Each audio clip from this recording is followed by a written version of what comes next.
From having the main actor quit your show to making absurd changes that no one asked for, it's clear that Netflix hasn't done a great job at the Witcher series. And now, it seems that even the Witcher author doesn't like Netflix's adaptation. Recently, Andrei Sapkowski shared some of his thoughts on what he thought about Netflix's adaptation of his work.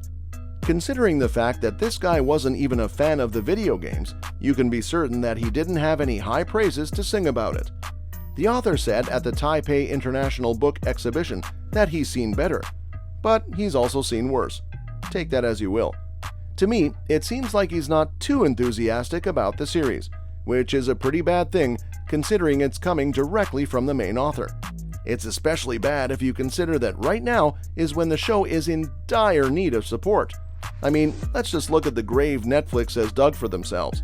Henry has left the series after what was probably a super messy behind-the-scenes drama. Then, they've got the internet pretty much completely against them, with petitions to have the show's writers fired reaching as many as 250,000 signatures, coupled with the fact that people don't really have that much hope in Geralt's replacement, that of course being Liam Hemsworth. Especially if it means that the same writers will continue to drive the narrative. With all this going on, I definitely think seeing a positive review from the author could have done Netflix some good. But it's clear that Andrei's response doesn't exactly make anyone want to get a Netflix subscription to see the show. Maybe, if only to see how bad it is. Although, to be fair, Andrei wasn't a big fan of the Witcher video games either. His name definitely belongs on a list of hardest to please writers. Because, geez, the Witcher video game series by CD Projekt Red is pretty much universally loved by gamers, and even fans of the original novels appreciate it. But Andrei actually had little to no hope for the game's success when CD Projekt Red first approached him. They offered him the option to earn a percentage of the game's sales, or just receive a flat one-time payment for his work, and the author decided that the games wouldn't take off, opting instead to go for that big check. And well, y'all probably know what happened after that.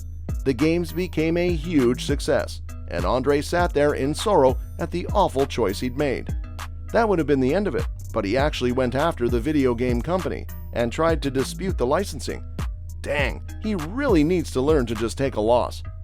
He even admitted that he was stupid in his decision-making, and since then, he's come around when it comes to the quality of the games. But the reason why I'm mentioning all of this is to not take his word at face value. It's clear he hasn't been the best judge of the quality of the Witcher adaptations in the past, and so Season 3 may actually turn out to be good. But at the end of the day, the show's problems are going to go beyond its third season. The show's future looks about as bleak as a cloudy day on Sintra. Because even if the third season ends up being great, the fact of the matter is that it's going to end with Henry's departure. And a Season 4 without Cavill, that's like eating pizza without cheese. Lauren Schmidt-Hissrich, who is the series creator for Netflix's The Witcher, actually stated that the third season is going to be the closest they've ever been to the books. In fact, she believes that it's pretty much a direct adaptation of The Time of Contempt, for the most part. You know, it's really interesting because actually Season 3, which is going to be based on the book The Time of Contempt, which is the next one in the saga, it's actually a much probably closer adaptation than anything we've done before, just because the book is packed full of story. But hold your roaches for a second.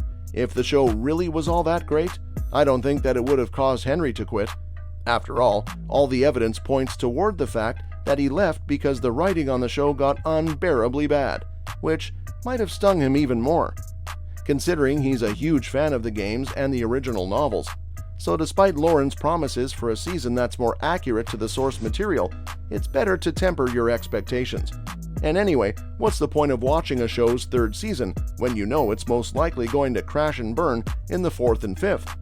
Plus, it's going to be tough to get longtime fans of the novels to ever touch this show again, especially with all the atrocious changes that Netflix made to the series in its first 2 seasons.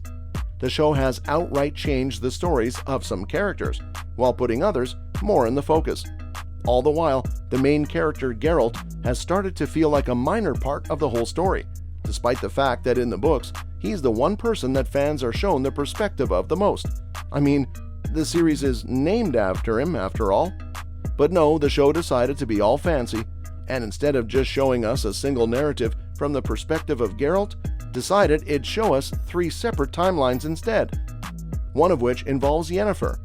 When readers meet the sorceress in the books, it's at the same time as when Geralt meets her.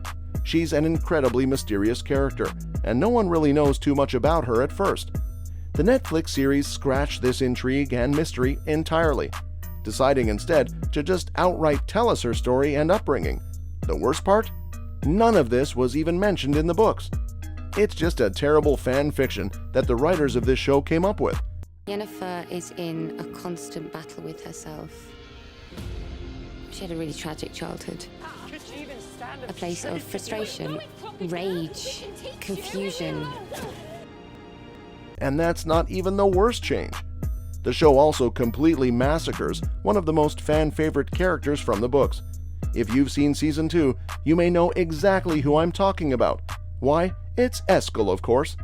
The portrayal of this character was one of the biggest controversies for the show. He's a Witcher that shows up in the 2nd season. In the books, he's a good friend to Geralt. He's almost like a brother to him.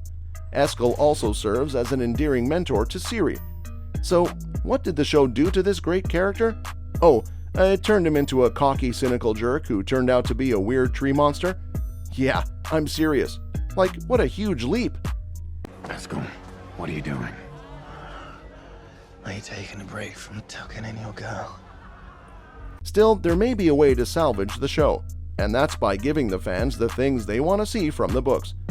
The Witcher isn't anything like the kind of generic fantasy show Netflix is so hellbent on portraying it as. It's a dark and gritty series, but also one with a bit of charm and humor.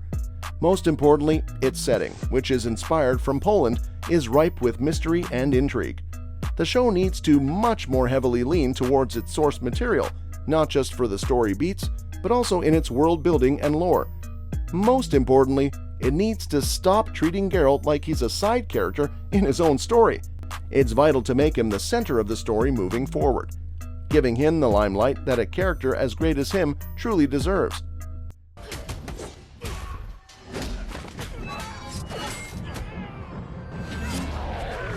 With Henry's departure, it may already be too late for this show, but maybe Liam might act his heart out and actually manage to win over some audiences.